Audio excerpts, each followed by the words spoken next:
A great field of pro late models would take to Flamboro Speedway on Canada Day, July 1st for round number 4 of the APC United Late Models of Ontario Tour presented by Grisdale Racing Products. The 3 of Mark Watson would lead the opening lap with the 71 of Dan McCaddy and the 22 of Jamie Cox close behind. The first caution would come on lap number 6 as the 15 of Matt Lockwood goes around on the front straightaway. The field would get a clean restart, but it wouldn't take long for trouble to strike once again. On lap number 7, the 22 of Jamie Cox would cut a tire, setting off a mad scramble for position throughout the field.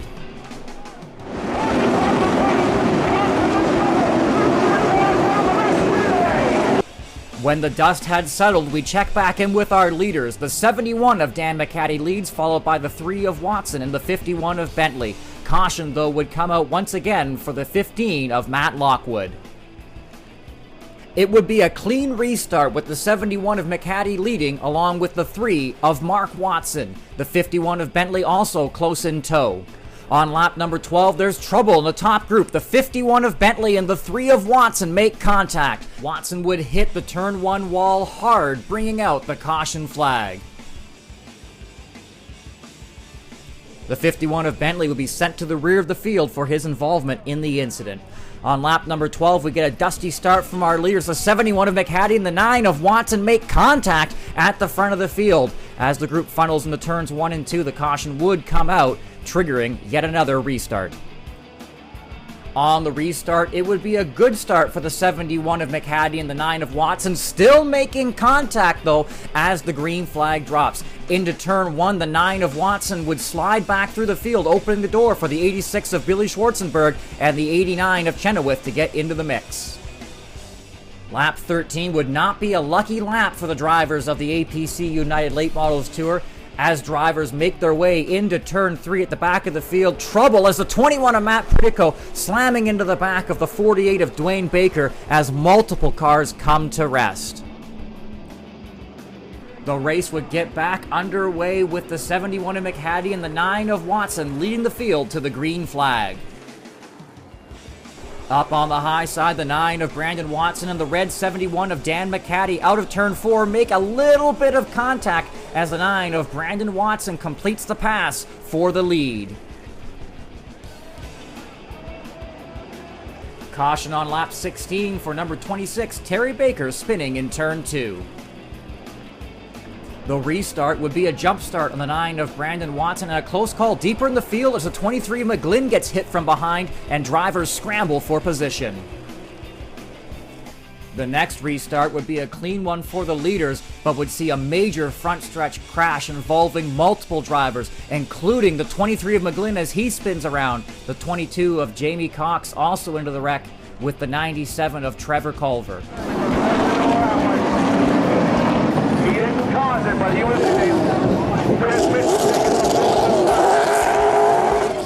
Good restart with the 9 of Brandon Watson and the 71 of Dan McCaddy side by side heading to the first turn.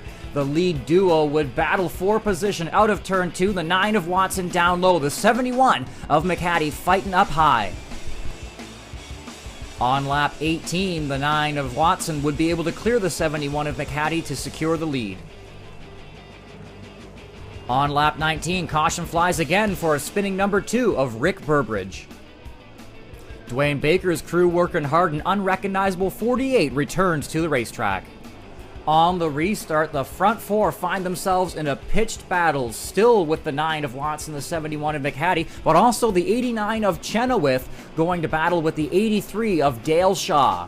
Side by side for the lead, the 9 of Watson trying to get the better of the 71 of McCaddy. Can't clear him here. Into turn 1, still on the low side, the 9 of Watson trying to complete that pass, will do so down the back straightaway. By lap 26, it's the 89 of Chenoweth beginning to challenge the leader, the 9 of Brandon Watson, into turns 3 and 4. On lap 28, a big multi-car crash coming out of turn 4. Multiple drivers involved. Sean McGlynn spins the 44 Speedway King and Stoddy The lap 28 restart would begin a long green flag run for the drivers, the 9 of Watson leading the way with the 89 of Chenoweth running second. But there's a scramble further on back as the 83 of Shaw gets sideways, the 27 of Box gets to the inside, and the 81 of Andrew Grisdale gets by. On lap 33, the 9 of Brandon Watson has found his rhythm with the 89 of Chenoweth in tow. On lap 41, the 71 of Dan McCaddy giving just a little bit of a bump to the 89 of Chenoweth. Then on lap 45, the 89 of Chenoweth gets down to the inside of the 9 of Brandon Watson, pulls alongside him into turn 1, and making a pass now for the lead down the back straightaway, as now side by side for second with the 71 of McCaddy and Watson. By lap 53, the 89 of Chenoweth was pulling away. On lap 70, a bit of a bump here from the 71 of McCaddy to the 89 of Chenoweth. A close call as the 22M of Chris Mitchell pulls to the inside.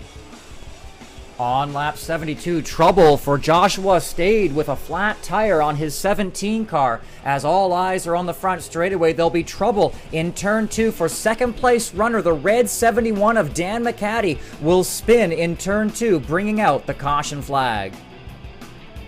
On the restart, the 89 of Chenoweth would now lead with the 83 of Dale Shaw on his high side, but the 89 of Chenoweth now the dominant driver in the field, the 27 of Matt Box and the 83 of Shaw falling behind.